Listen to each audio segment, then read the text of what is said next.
split up with my with my husband, and I'm going to walk away with a little bit of money. So she said, I haven't got the money yet. Is it okay if I pay you £5,000 now and more money later on? I said, yeah, that's fine, no problem.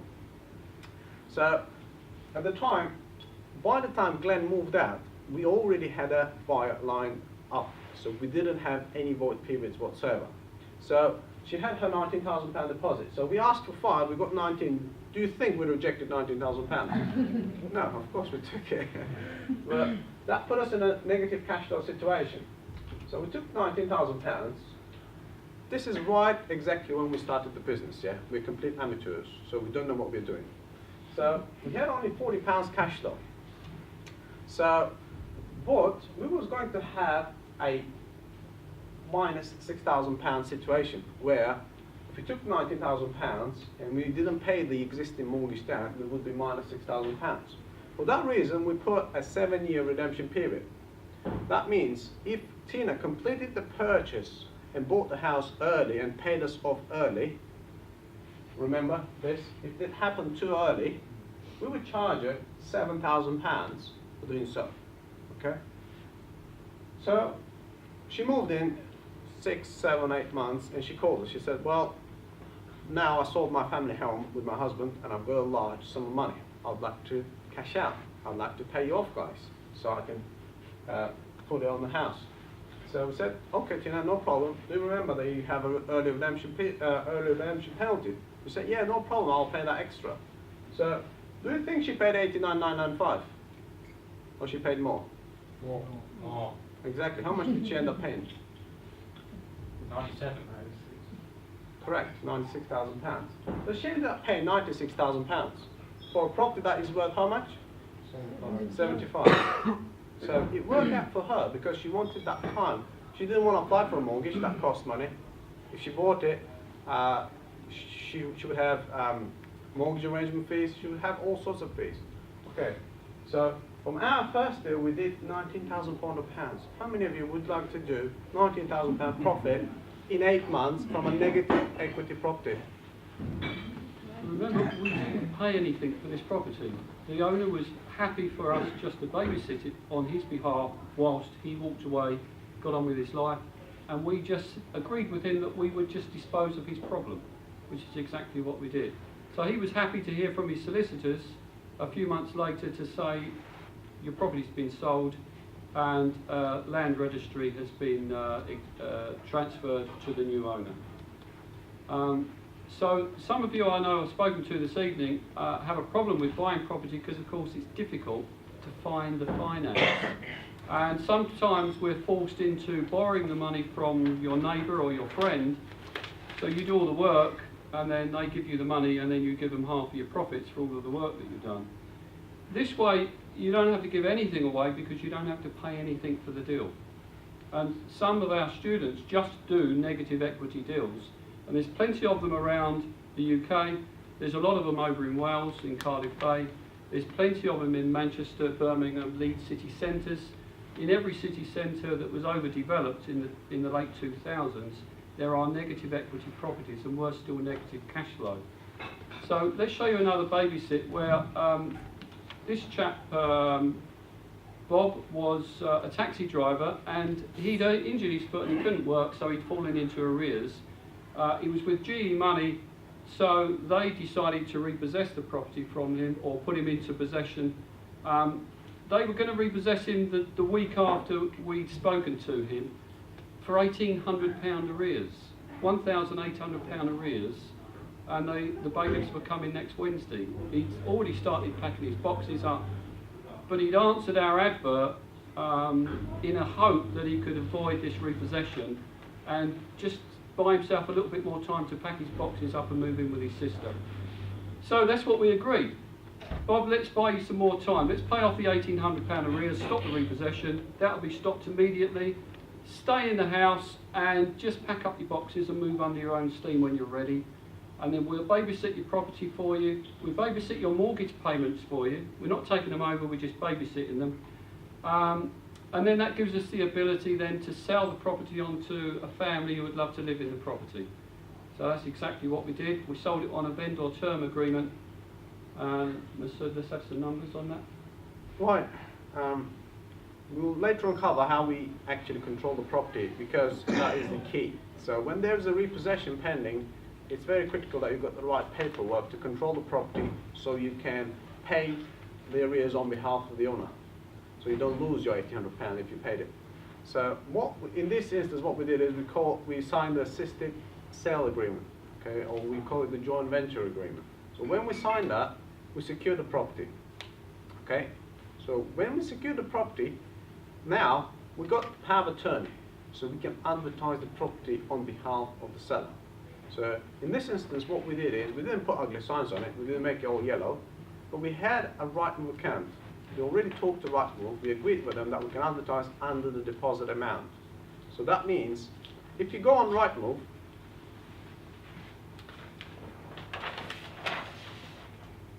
everybody advertises the property under the full market value, doesn't it? Every estate agent will put this property up for £150,000. Right, we will put it under £7,000. So when you're searching in your area, do you look for highest price first or lowest price first on Rightmove? Lowest price first. So when you click on lowest price first, do you think my property will be always on top? Yep. So, okay, this is 7,000, this is 150, another property for 170. So mine is always going to be on top. It's like being on the top of Google permanently. So if you're on top of Rightmove, like being on top of Google, do you think you're going to get more views? Yes. Well, if it says £7,000, will you get more interest? Will you get more clicks on it? Yes. Yes, that's what we thought. So we said, okay, if you advertise on the deposit amount, we're going to get more clicks. So, in fact, we did a comparison. We advertised the same property, but with another property under the deposit amount, and we advertised under the full amount.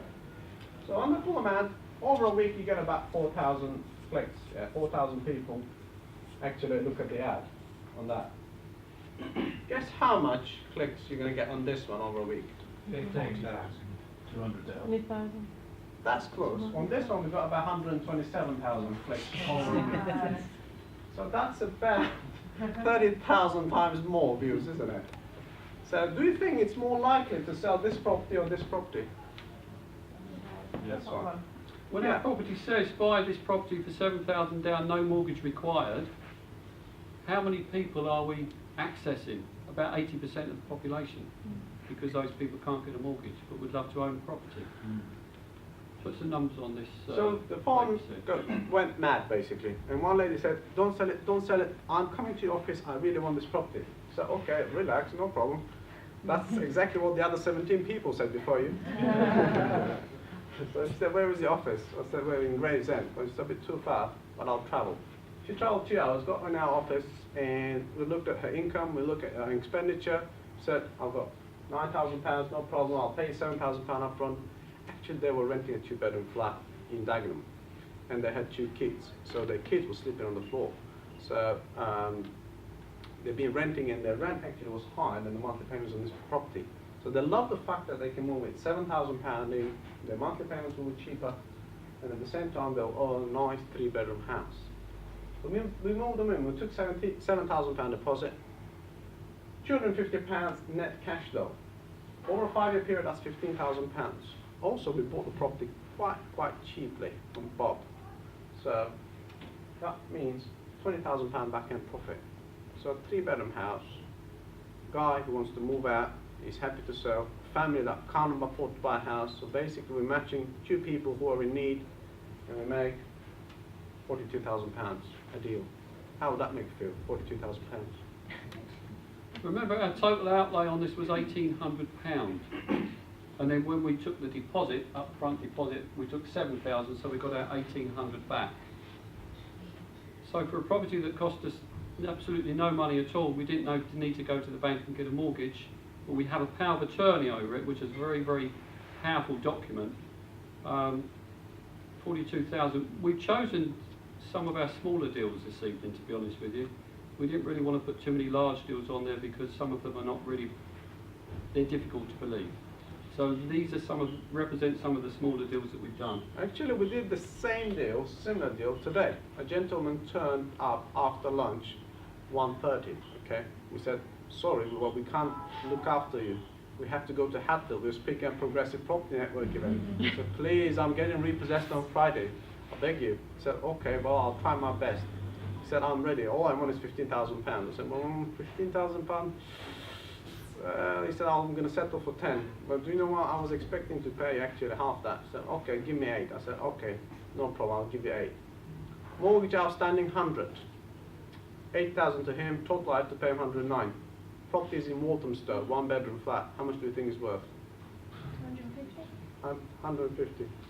I think it's worth about 160. So how much profit is that? Just on a straight sales, just on a straight flip. £50,000, isn't it? On instalment contract, I'll double that. Easily. Easily. So this was another property in the third babysitter is in Dartford in Kent, and again this was another Bob, reluctant landlord, trying to sell the property, wanted the full asking price, and wasn't receiving full offers. The property was in need of some upgrade or some care and attention. Bob wanted just to get rid of the property. He was a reluctant landlord, he just wanted to move away. So we said, Bob, if we could give you what you're looking for, do you have some flexibility around how we deliver the money? He said, don't need the money straight away, as long as I get what I want, I don't mind waiting. So we agreed to babysit his property, babysit his mortgage payments, with a promise that we would deliver the money to him when we find a buyer. And that's exactly what we've done. So we haven't paid anything for the property at the moment, just babysitting. And we sold on a vendor term agreement. Let's whiz through these before we run out of time. Right, Bob, again, he was quite sort of, he didn't want to keep the property. He didn't like to be a landlord. I know most of you would love to be a landlord, would love to have lots of properties, but Bob didn't want to. He just didn't like the fact of changing tenant, they're trashing the property, etc. And this property wasn't in great condition. Okay, it needed probably replastering, kitchen, bathroom changing. And instead of us doing that, we said, no, we don't like doing any building work. Let the buyer do it according to their own taste. They may not like the white paint on the walls. They may not like the white tiles in the bathroom. Let them decorate it in their own fashion. And this couple was actually renting again a 1-bedroom flat. So the husband was a trainee doctor and the wife was a nurse. So they were earning quite a bit of money, but they wanted to own something. They wanted to start a family. They were planning kids, so they couldn't do that in 1-bedroom flat in London. So they loved the fact that they can own a house with £5,000 deposit. She actually had £14,000 in her bank. And I said, Patricia, please spend the rest of the money on decorating the place because the place needs some work. She said, okay, no problem. I like the house, it's beautiful. I said, really? Oh. And so we took her on board with £5,000 deposit. Ladies and gentlemen, here is the key. You can pay full asking price for a property as long as you get some flexibility on the terms. The mortgage on this property was very cheap, very, very cheap. The interest rate was 2.24. So I could sell this property with a good margin above that. So my mortgage payments were about £215, and my monthly cash flow was coming up to £480. So I didn't need to make money on the discount. I could make that on the monthly cash flow over a period of time because the margin was so great. So I took £5,000 deposit, £480 over a 5-year period. That is £28,800 net profit. Why do we use 5 years? 5 years is the average term when a buyer actually cashes out and goes on and gets a mortgage. So that's why we calculate minimum 5 years. So very usually we lock them into a contract of minimum 5 years. So our cash flow for 5 years is guaranteed because we lock them in. They pay us early, they pay a redemption penalty like Tina did. So that's how it works. Also, massive £22,000 backhand. Remember, you can always sell this property above market value. 10%, 20%. This property we sold at 25% above market value. But because they're moving £5,000 deposit, that's a comfortable amount, and they agreed to that price. 55,800. How many of you would like to do a property, make £55,000 and pay full market value? Do you all believe that you can do it? Is it easy? I come from Bulgaria. My English is no good, and people don't trust me. I can do it. We paid no money for that. No money at all for that property at the beginning. Only when we complete will we pay for it. So this talk is being recorded. If you'd like a pre-recording, and we just need your email address and your name, and you can leave that at the back of the room somewhere. And we'll send you the free recording so you can review this again, rather than thinking, what did he say? I can't remember that. So request a free recording, we'll send it on to you.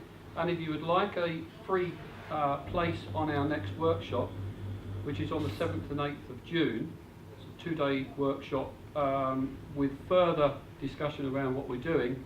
If you'd like a free place on that, then again, enter your name into the free prize draw. You need to put your card or your name and your details into the draw, otherwise you won't be entered automatically. So if you're interested, please take some action. If you're not interested, then you won't be drawn.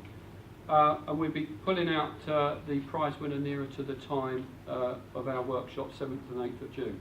So please go to the back of the room afterwards and do that. Mesud, what's a lemon? Lemon is a property that you don't want to own.